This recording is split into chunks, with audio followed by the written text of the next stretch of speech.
I started as a practitioner, so when I think about the takeaway, it's not the business or the founder, it's just the industry. We are not doing well in detections. We're just not. We have come to accept it over time because the solution was not there.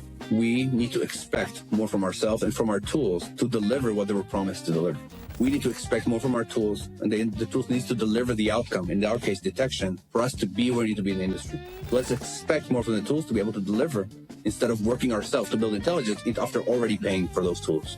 For me, that's the most important thing. It's true for our company, but it's true for a ton of other companies out there that are doing AI or leveraging AI these days. Welcome to Trust Issues. I'm Justin Somaini. I'm here today with Meny Har, CEO and co-founder of Spectrum. Now, Spectrum's innovating in that detection kind of rules capability. We're going to get into that. Meny, welcome to the podcast. And honestly, couldn't be happier about seeing you again. It's been a while. Absolutely, man. Happy to be here. Always excited to talk to you. And I think this will be cool. So looking forward to it. Awesome. Hey, I know we're going to get into the product, the problem that you're solving and how you're solving it. Maybe we start out with your background and growing up in your career and getting you to the point of when you wanted to do detection engineering. Yeah, so I'll skip a lot of the childhood stuff if we talk about background. But I think as most Israelis go, got my start in cyber in the army. Went into intelligence, more infosec orientation there than more traditional cyber. That was a while back, as you can see from the gray hair over here. Did that as an officer for about 5 years. I left, started a degree, and as part of that, joined a then founded unit in cyber for a defense contractor called Elbit. That was newly formed.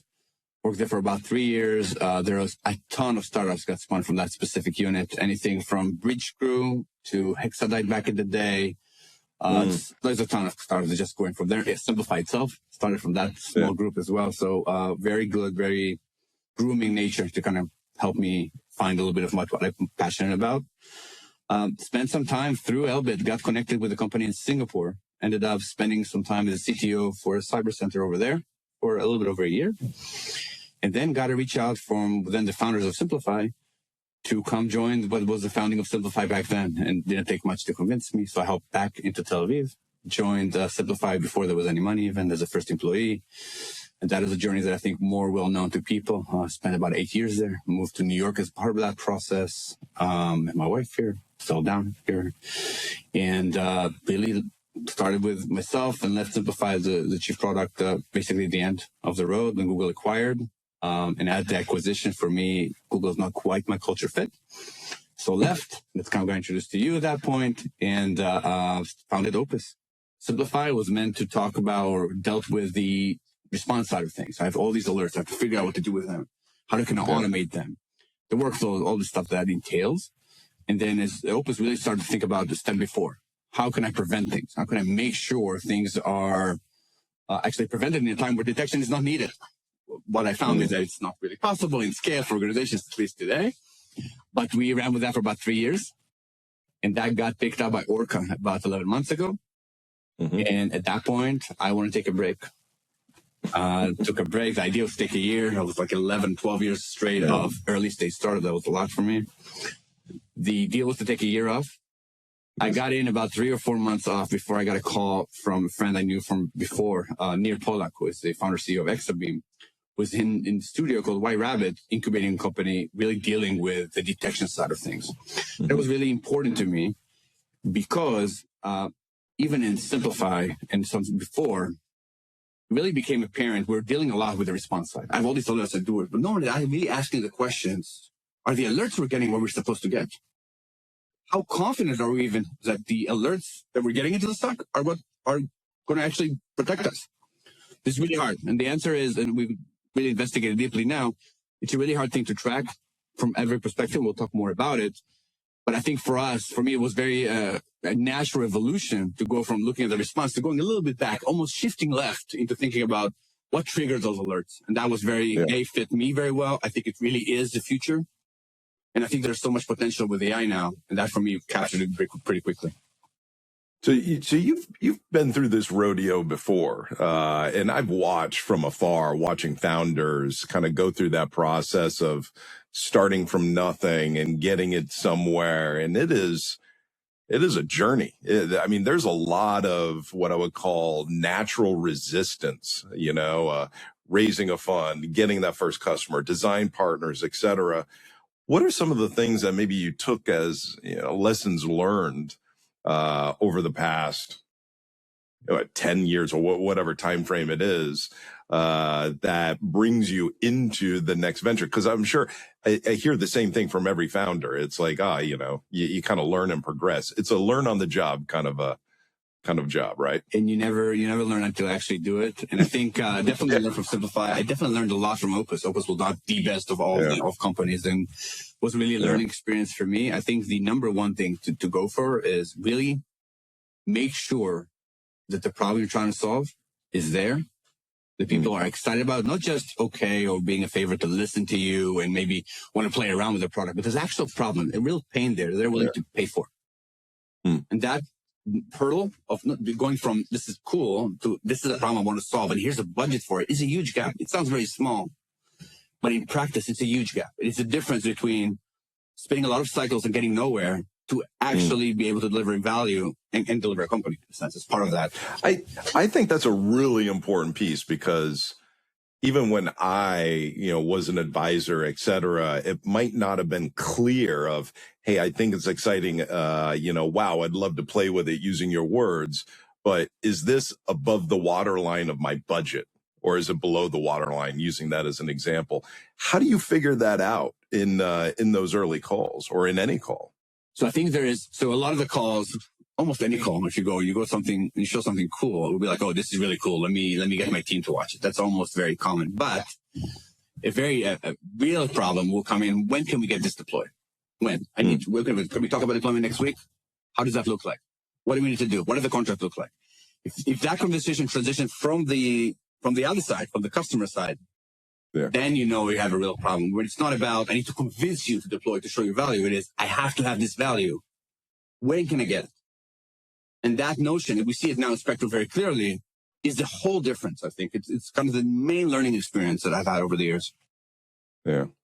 And when you had those calls with me, was I evasive when you were trying to sell me on a whole bunch of things? Because there's a lot of things. I mean, to your point, I was like, that's really exciting, but man, I already got my budget allocated, or I've got other problems in this world. And that's a pretty common sales kind of hurdle to kind of get over. Yeah. And I think looking back, maybe not excited enough will be the answer, right?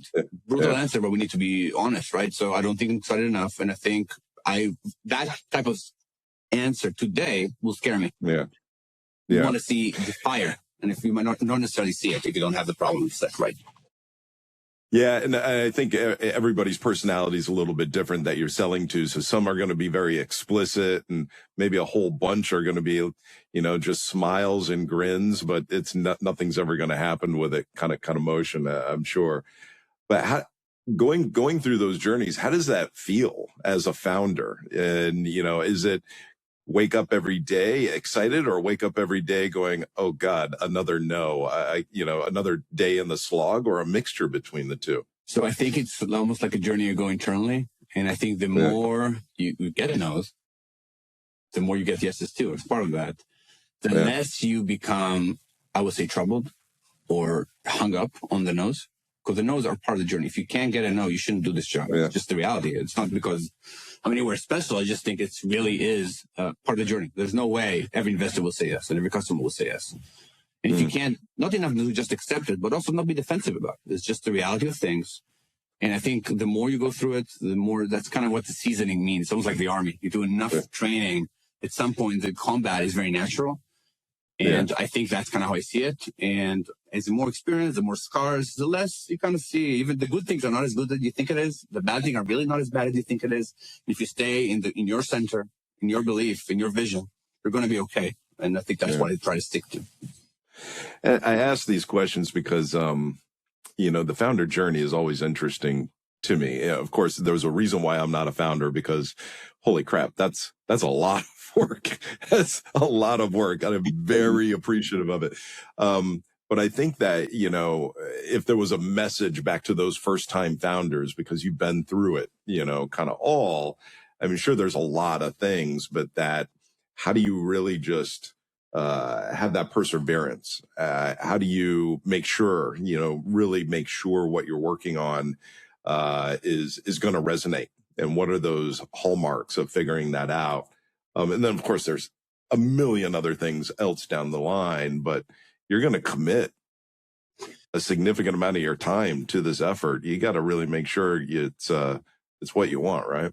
Yes, I can answer it in 100 different ways, but I would say first, it starts with what I said initially. Make sure you solve a real problem before you vet anything serious, and make sure you're really getting this. I need this deployed and what it is.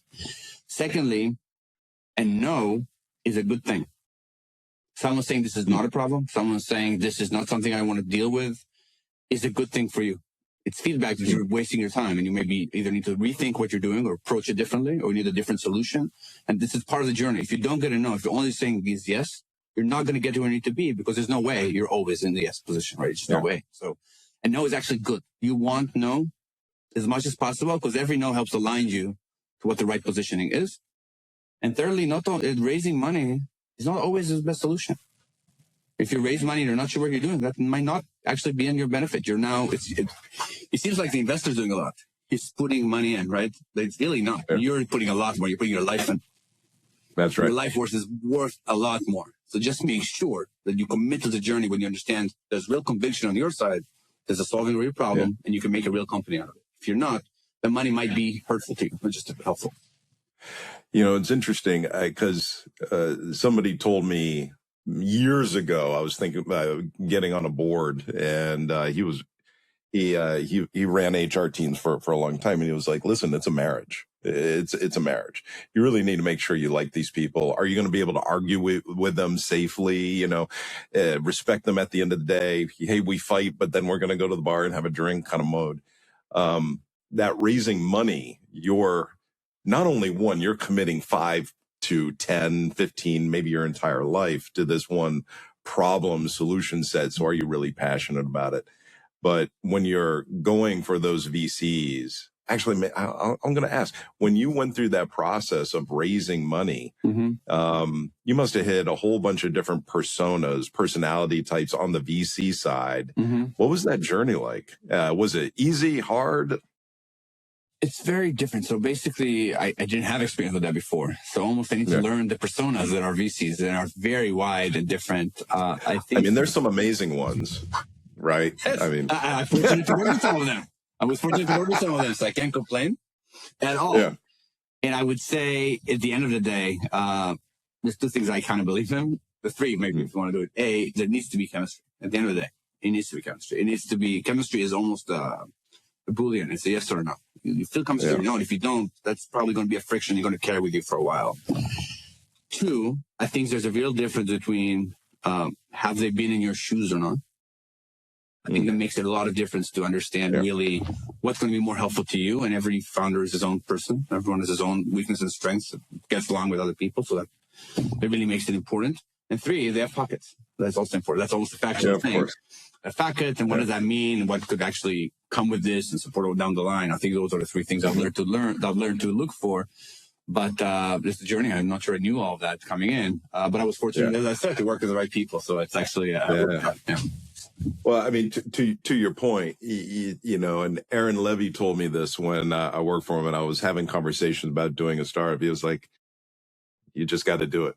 You got to learn on the job. You just got to jump in and do it. And that's why repeat founders are so pursued on the VC side, because they've been through it and they've learned so much.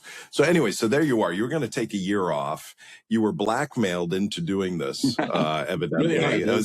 So walk me through, hey, wow, here was the conversation. I mean, maybe a little bit on what White Rabbit is. Yes, so White Rabbit is part VC, a little bit venture studio as well, founded by 2 really great, I would say, entrepreneurs themselves. Nir Polak, who's the founder and CEO of Exabeam, and Caleb Simon, who's an entrepreneur himself and a really renowned CISO, and the both have been awesome. So first, initially working with them was a really, really good sign for me. They're also really good from what we're trying to solve. They actually know this. So I knew there were people I can get along with from. I talked about chemistry, but also I could actually lean on and ask questions and get a lot of responses that are could be hard to find sometimes from traditional VCs, I would say. So that day made me excited, and they already put a little check in to kind of help us do the initial startup of that. The company's run a little bit before me, was actually has something existing there, and more importantly, the problem they're trying to solve, I think, is almost the most important problem we have in security operations. And for me, when I saw that and kind of and to see that problem finally being able to solve, because AI has allowed us to solve things we couldn't do before, that combination was like a spark for me. Seeing that and seeing just design partners' interest. That combination was almost like a no-brainer for me. And as someone who likes to build and really knows this space, that was too good to be true. So it didn't take that much to convince me to jump on. Yeah. So I'll ask, what is Spectrum? What is the problem that you're trying to solve? What's that first pitch? So at the high level, when we talk to organizations, we talked a little about simplified, right? The response side, and to triage all these alerts. Yep. The questions we like to ask organizations is, how do you know? How confident are you when the things that actually target you come, you'll be able to detect them? How do you know? How confident are you? How do you know if you're better? How do you know what your gaps are? And those questions are a lot harder to answer than it seems. They take a lot more work and a lot more different types of methodology than like the workflow side of response. And it's just harder for organizations. And those are questions like, what am I supposed to be detecting? Given my organizations, my unique threat model, my assets, the threats are out there. What is the detection I should have so I can detect the things that matter to me? Those are questions that are really hard to answer. And even if you're able to answer those questions and you understand I care about all of these things, you actually have to maintain detections for those answers. So you actually decide these are the 100 behaviors that matter to me, whether there's an attacker that exposed them today or not, I need to detect. Those 100 behaviors can easily translate into hundreds of detections. But you have to write those detections. You have to figure out how to do them. You have to write them the right way. You have to strategize. Those are all huge engineering tasks that only a select level of companies can actually do. Most can't. It takes a lot of effort, a lot of time, and it's just not done. So what have we done this day? Right? We buy a SIM. We still have the data. Then we buy a team, hire a team to build intelligence into that SIM. That's what we've done it since I was in the Army, 20 years back, right? And we're spending high 6 to 7 figures on that. And we're still not doing quite well because it's all very manual. Yeah. I'll give you an example of what this means. You know what? Let me fire up a slide. I'll be good too. Well, let me play an antagonist right now. Yes. All right, Meny. I got Splunk. Splunk produces a whole bunch of rules that I can add. Those are my detection rules. That's good enough, right? So, for a lot, maybe, but not good enough for what you actually need. It's good enough for what you can do. It was the only thing you could do. It might not give you the solution you need. And there's 2 reasons for that. One is Splunk can give you a template. That template and the way it actually should work in your environment is inherently different. You have different technologies, different fields of data that you can come in. This way it can be representing your environment multiple ways. So even that template, you just can't run it. You have to adapt it and edit it for your environment. And that's a huge work. In some ways, a lot more work than actually creating a template. Even that won't do. And secondly, what is your goal, right? Your goal is not to enable all the detection in the world. That's not going to be a good goal for you. Even if you say, I've seen most of it I'll talk to you and I say, is your goal to look across the MITRE attack, which is kind of the framework they're thinking about, and have detections for all of it? 100% coverage. The answer is usually no. That's not a ridiculous way to look at it. It's also unattainable. So there's 2 aspects. Even if you have Splunk. One, even understanding what it is you're supposed to detect. That's one. And 2, deploying those detection in a way that works in your environment is a huge problem as well. Yeah. Let me add a third thing. Let me have the slide for a second. What we did to understand, and we talked a little bit more about the proactive side of things, but there's a lot more reactive. Let's take a threat. There's a worm coming in like Shai Hulud, right? A worm that was out a few months ago. We went to a bunch of customers or companies we talked to and asked, okay, what is your process? You learned about this potential threat. What is your process? And how long does it take you to go from I've learned about this potential threat so I can confidently detect this in my stock environment so my stock can actually respond to it? The results aren't great, essentially. And to give a sense of what it is, I'll just do a short slide here. You can see it? There it is. Yep. Let's talk about this process. So it seems like a very atomic behavior, but it's actually multifaceted, right? So the first thing any organization will have to do is research what this one means. This is a process I go through. It's way more complex than it seems, right? It talks first to research. I need to understand the specific threat I'm looking for, I heard about. Who does that impact? How does it behave? What are the things I could detect on it if I wanted to? That's the research. There's no place to go look for that today, not in a weird way. Then you have to look internally. Given the way this threat behaves, should I care about this? Do I have the technology that's needed for this? Do I have the logs for this? These are all internal investigations. If you look at Cybersecurity, you need to figure out that you have the GitHub logs and the right type of GitHub logs to be able to even detect this. Then you have to figure out what we call the strategy side. If I have, Cybersecurity might have 5 or 6 different behaviors that it exhibits, that can translate into 15 to 20 different indicators that you could detect in an environment. What is the right one for you? How many detections are best for you to detect this in the highest fidelity in your environment? And the highest fidelity kind of means the most reliable way. Think about the pyramid of pain. We want to look for behaviors, not IOCs as much as we can. But it's also about the lowest cost. The more detection you write, the often they run, the cost comes up as well. And it's lowest noise. What is the false positive rate or risk for each one of those detections? And all of this, again, has to be done every single time. Then you have to author those detections. And the newer you go, the higher the language of the authoring. Today it can be Python. And so you have to figure out the detections, then you have to write the detection, then you have to tune them, which means you have to run the detections, look across all the responses in your environment, and say which responses actually are benign and actually exclude them. That's a big process. It takes a couple of days sometimes. Then you validate it, put it in staging, get trust in it, put it in production. Mm-hmm. Overall, very good organizations, and we work with very, very good organizations, can do that in 1 to 2 weeks as a turnaround. Most organizations, really, if you look at their backlog, it's about 2 to 3 months.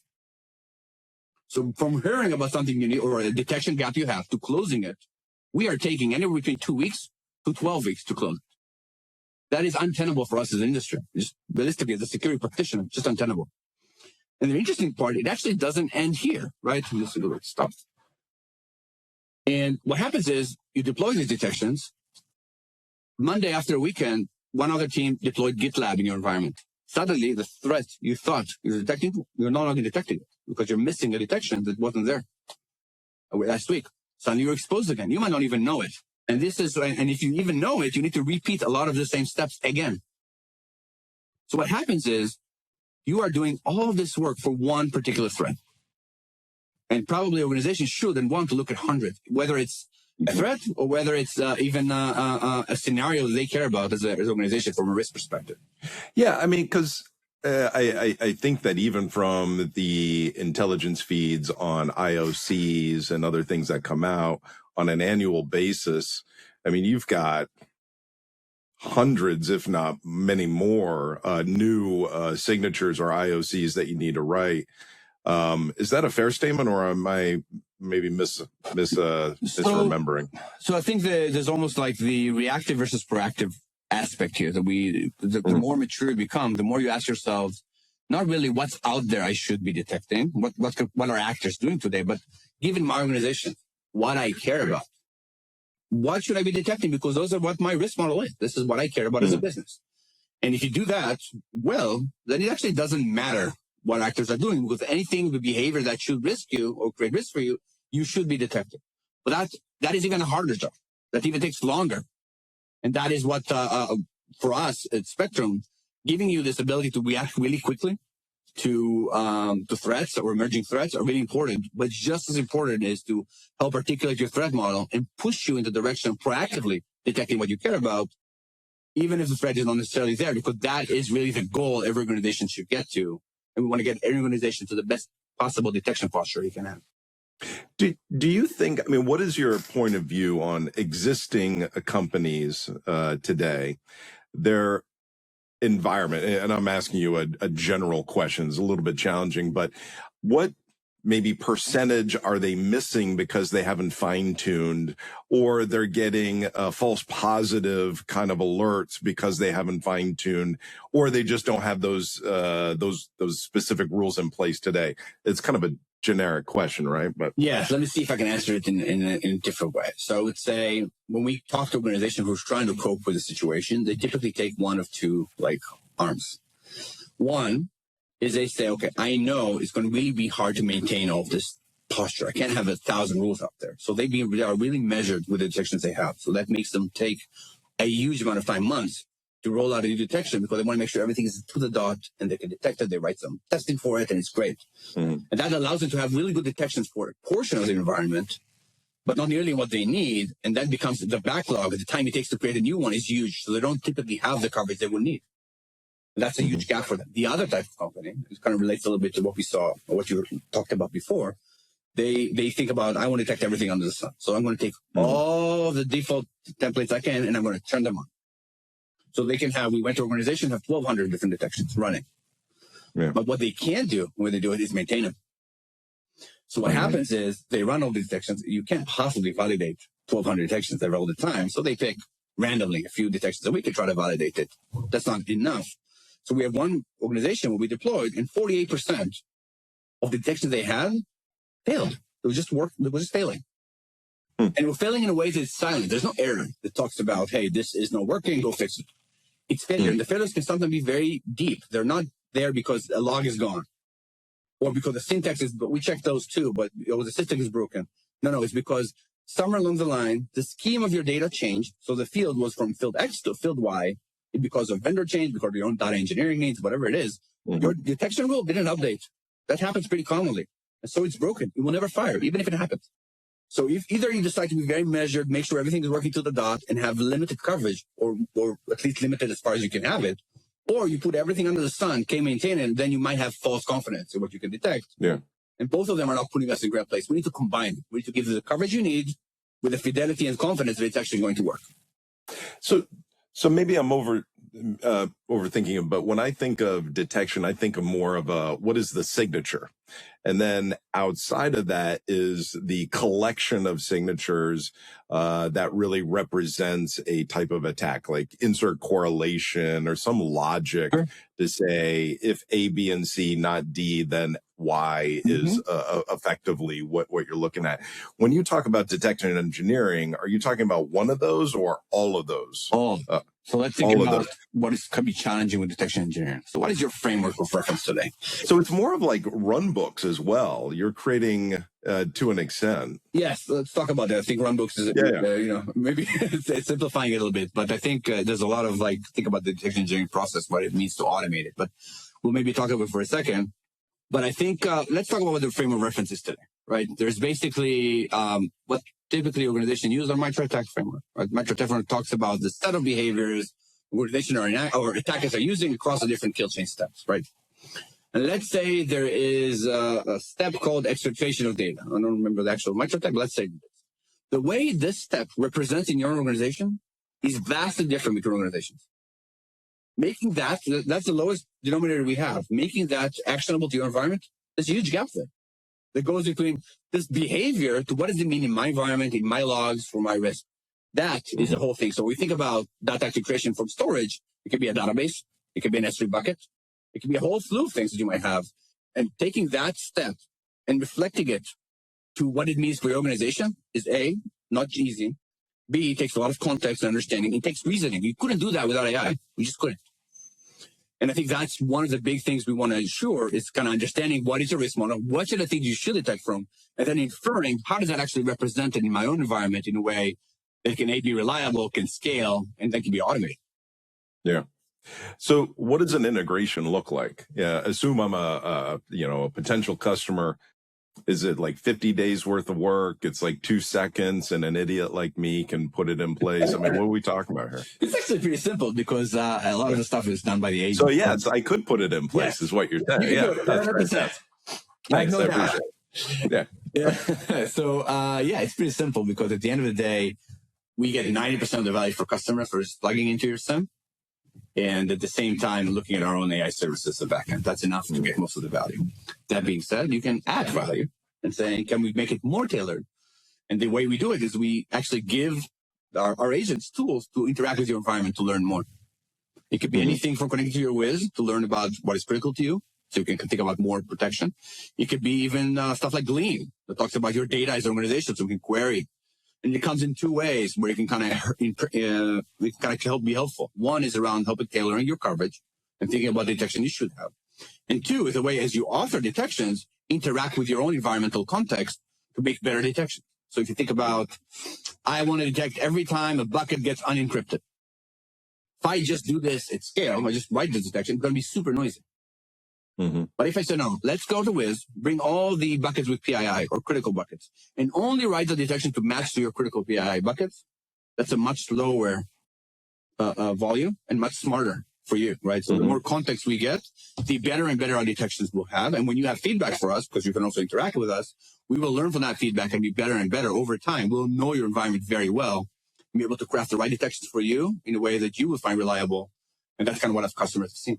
I think that's a really important piece, because when I was originally, we were talking, I was really thinking about how do I take those IOCs, those threat intel feeds, internally, externally, whatever, and kind of create those signatures and the rules. What you're talking about is, yeah, that's nice, but how do I understand the context of your environment? What's production? What's engineering? What's Q&A?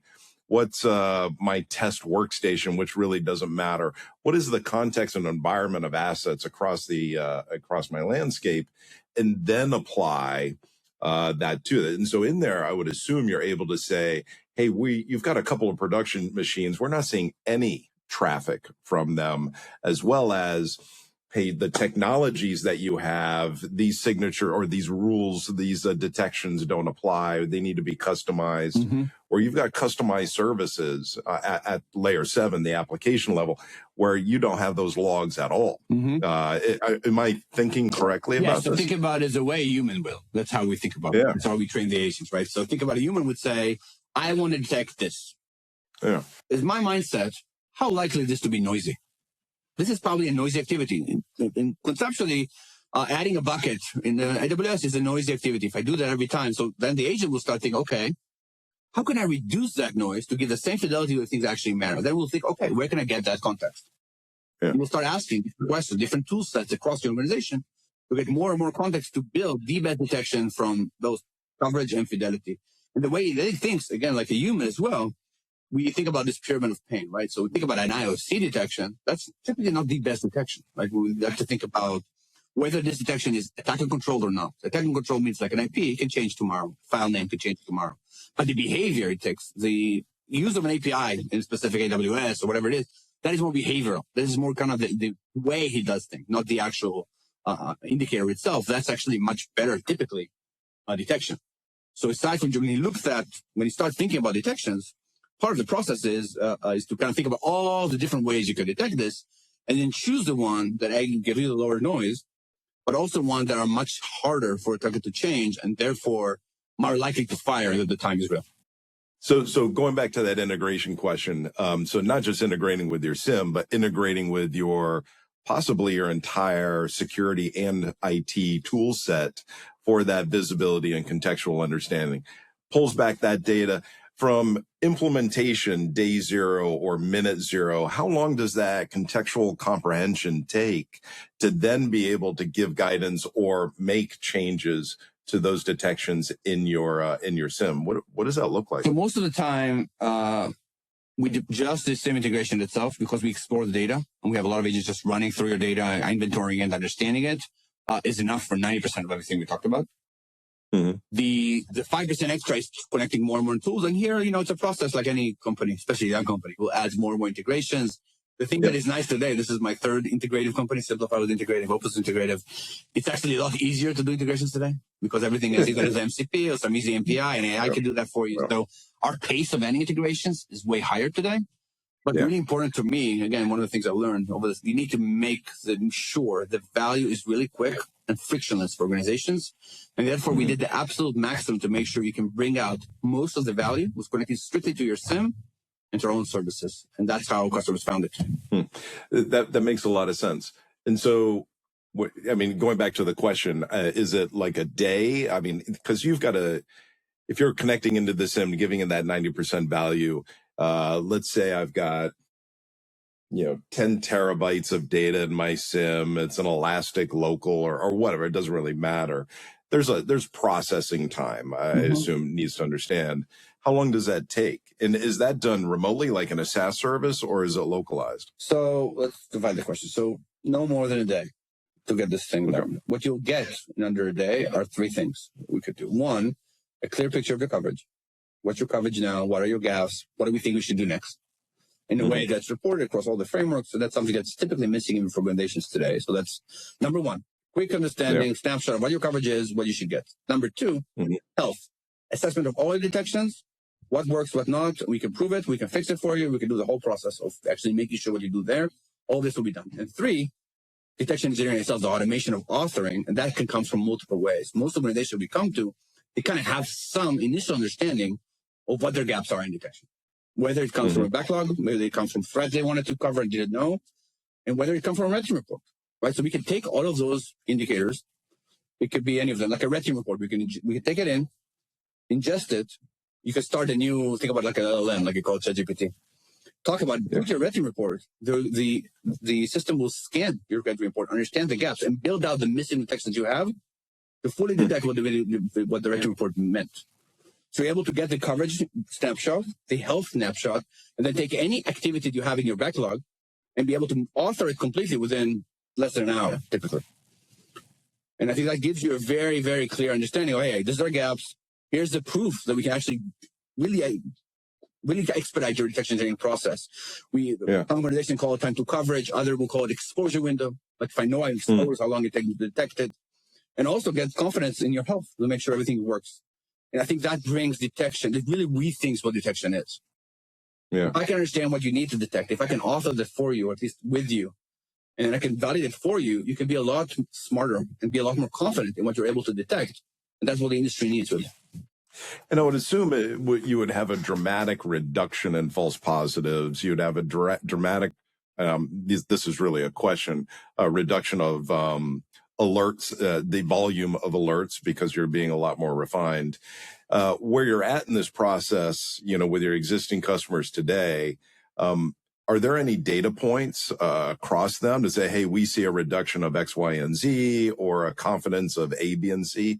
How do you think about that? Yes. So the two metrics we like to see or hear the most, I think is a more clear value that customers can kind of really point to, is just the reduction of time. So high level with the exposure window, we have companies we've deployed, we see exposure window or basically time to write detection in average of 90 or 100 days.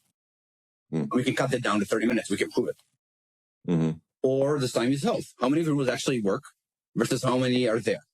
Basically, how many are not, and we can fix it for you and prove it. The third part is more of the authoring, and this is where it becomes a little vague because it's very different with your organizations, right? Sometimes you will add detections, and then the rule count will add. Sometimes the tuning will drastically reduce it, so the count becomes a little bit more vague or harder to measure. But we do both, right? We help you drive new detections in to make sure you detect stuff they care about. But we also do the tuning to make sure that what you come out now and in the future constantly gets reviewed to reduce false positives at the source. I say at the source. You think about Simplify, right? Even Simplify, obviously, I have a lot of experience. I suspect all the ISO companies today will kind of look at the same thing. They kind of mark as false positive.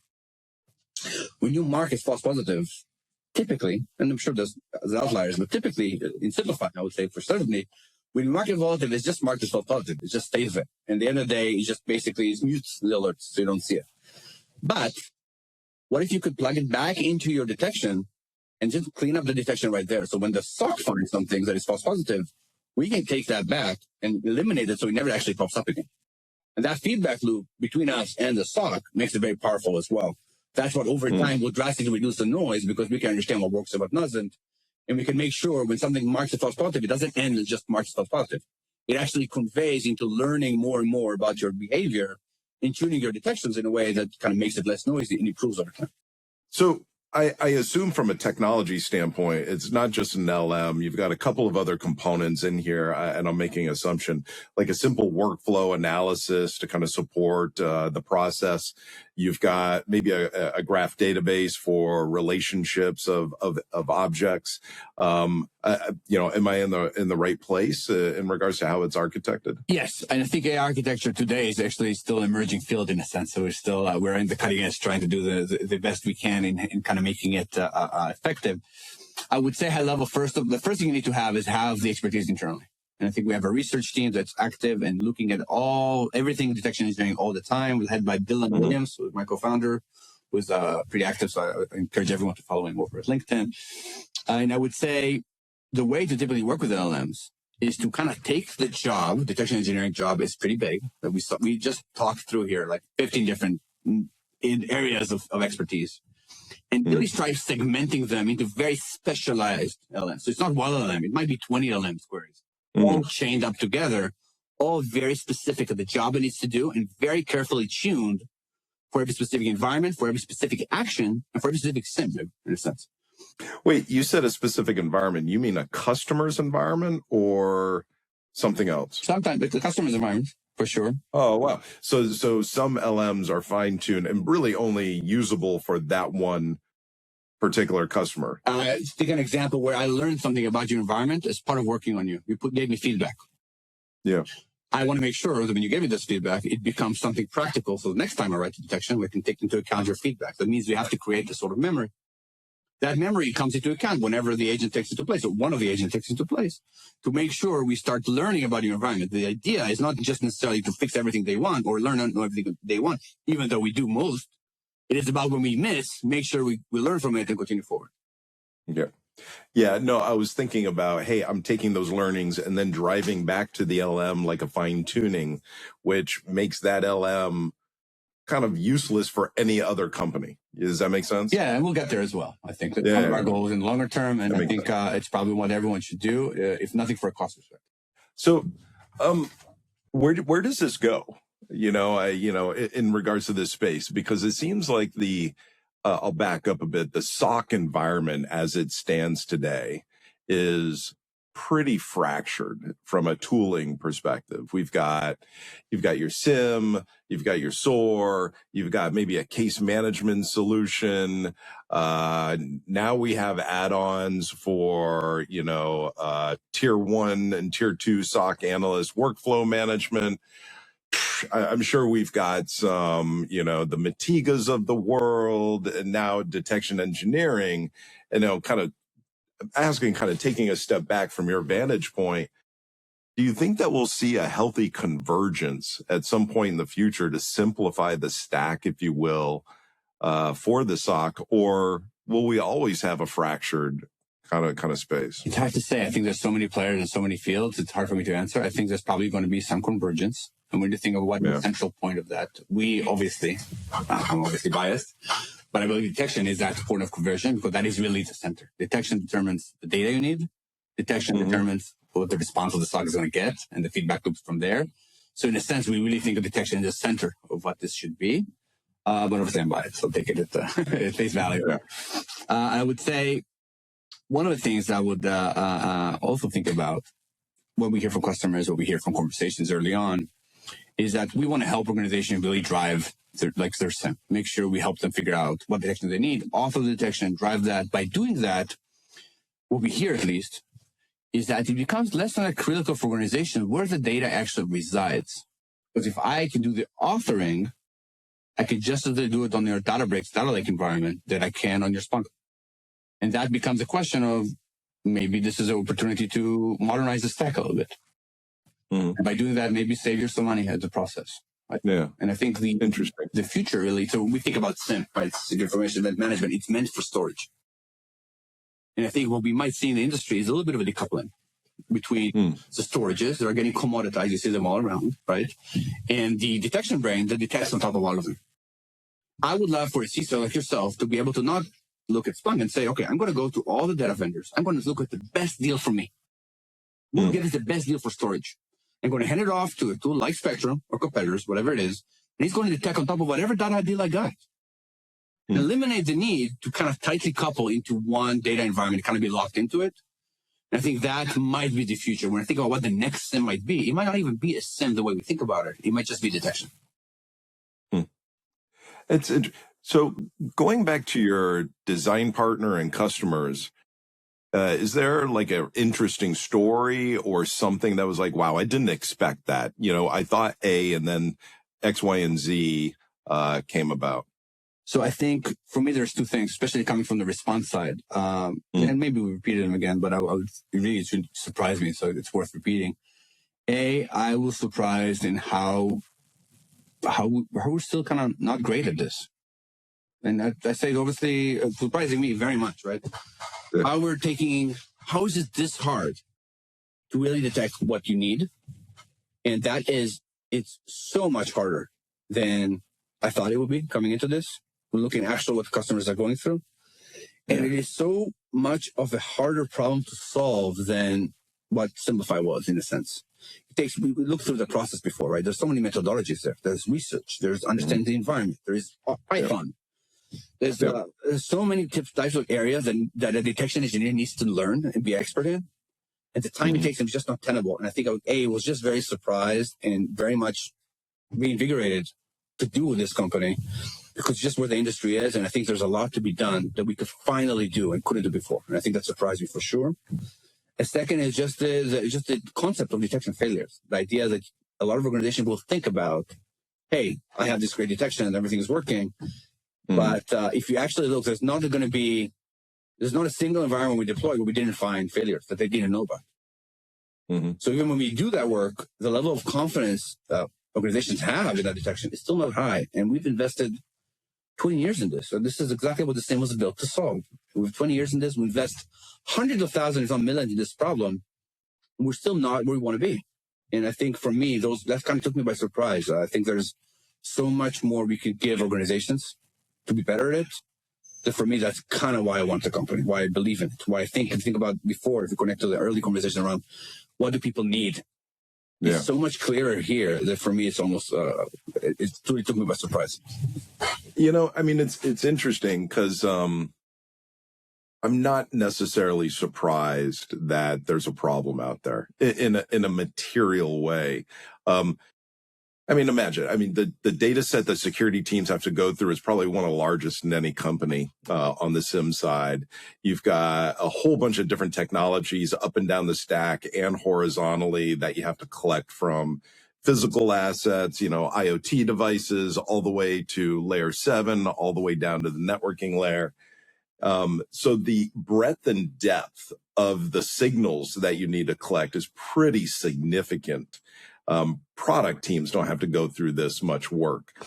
And then you're putting that on the shoulders of, let's say you've got, an average company and you've got a SOC team of like 4 to 5, just kind of doing a virtual 24/7 kind of model. They're not just doing the engineering, they're creating the run books. And the run books are also a big problem in industry in how they get created and automated all the way through, let alone respond to the incidents that are going on. And so there's just nobody's doing it very well, in my opinion. You get hence the whole shove to an MSSP, and then you kind of try to put it on them, and that's, depending on how you look at it, a good and or a bad thing.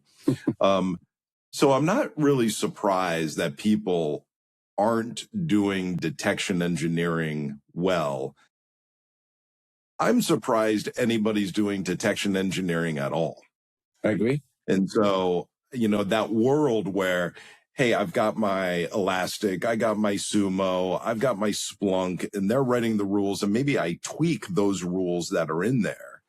But I'm not creating whole cloth a lot of detection rules or capabilities for things that aren't by default, right? Yeah. And does that resonate? Yeah, it does. And I think for us to be where we want to be, especially with what the attackers themselves are leveraging AI with our environment is changing so rapidly, we have to get to that point. I don't see how we can not allow every organization, not just the biggest ones, to get to a point where they can confidently say they detect what they should, because otherwise we're just lost already, right? So we want to make sure, and I think we can finally deliver that to every organization. And I also think about how many generations of SIM technology have we gone through here in the last 20, 25 years, right? There's been build generations of SIM. Then John, our head of product, he came from Exabeam. We led products there for UBA and threat detection. So we try to solve there as well. UBA was aiming to solve the same problem. We just couldn't. And we're still, after all the iterations, still haven't kind of solved or got us to where we want to be in this space. And I hope, and we believe, and we have very good results so far, that AI can get us there finally. I absolutely agree. I think what we're talking about is not a workflow problem, but really that comprehension, contextual understanding, analysis point. We haven't had a tool apply to that until the transformer models came out. Then it became, hey, how the accuracy of those models, that has been remarkably fast from when I started. It was like, when I was at Unity, we were doing this and it was like, oh, they're professional liars. Now I'm like, no, they're a lot better now than I mean, it's getting really interesting. Really? But the confidence on 1 + 1 = 2 is now getting well past that 90% for me, if it's properly developed and managed, of course, which allows it to then, hey, how do we apply it to where we've had labor gap problems in security, and then kind of move us forward. And so it's really exciting to see. We don't have to talk about competitors, but I don't think there are incumbent competitors in this space. Maybe I'm wrong, but you have a whole bunch of startups, such as yourself. How do you differentiate? So I think, as you said, there's not a bunch of incumbents. Typically, when we come in, there's not a competitive situation or displacement. I think there's a problem they know about. They didn't know, sometimes do not know they could solve. And so it comes from there. We definitely have competitors. Some of them are good friends of mine, so I wish them all the best. I actually think if we didn't have competitors, we would have a problem. We need competitors. If we don't have competitors, you're not solving the right problem because no one else sees it. That validation from both the companies or actually other founders and VCs that put money behind it is a part of what gives us the confidence, right? It's part of it, a small part, but it's a big part. It's part of that as well. So I think that's where we are. So typically we don't come in with like this displacement. It's typically a good way for us to augment any sim you might have without very little need or tie-in or hard or challenge of integration. And that makes it pretty easy for organizations to just kick this off and see where they are. And yeah, there might be some competitors, but it's not a point where we see them all the time. Right? Yeah. So what's the one thing you want the audience to take away from this? I think I started as a practitioner. So when I think about the takeaway, it's not the business or the founder. It's just the industry. We are not doing well in detections. We're just not. We have come to accept it over time because the solution was not there. We need to expect more from ourselves and from our tools to deliver what they were promised to deliver. Okay, so when we think about the SIM, right, there was promised to create to allow you to detect, but in essence, you build intelligence into it yourself manually, almost all the time. We need to expect more from our tools, and the tools needs to deliver the outcome, in our case, detection, for us to be where we need to be in the industry. So let's expect more from the tools to be able to deliver instead of working ourselves to build intelligence after already paying for those tools. For me, that's the most important thing. It's true for our company, but it's true for a ton of other companies out there that are doing AI or leveraging AI these days. Awesome. Hey, Meny, thanks for being here. If somebody wanted to connect or learn more, what's the best way of them engaging you guys? Yeah, so I talk to anyone. I love having conversations. So anyone who reaches out to me or my co-founders, John and Dylan, or LinkedIn, we'll happy to talk and happy to share, happy to show you what you got also. We have a website, spectrum.security. So active there. So anyway, there's a bunch of ways to reach us through there. So happy to have any conversations. I'm really passionate about this. So even learning is great for me. Well, I appreciate it, Meny. Thanks so much for being here. I really appreciate your time today. Thanks a lot, Justin. This is always, as always, awesome. Thank you. Thanks.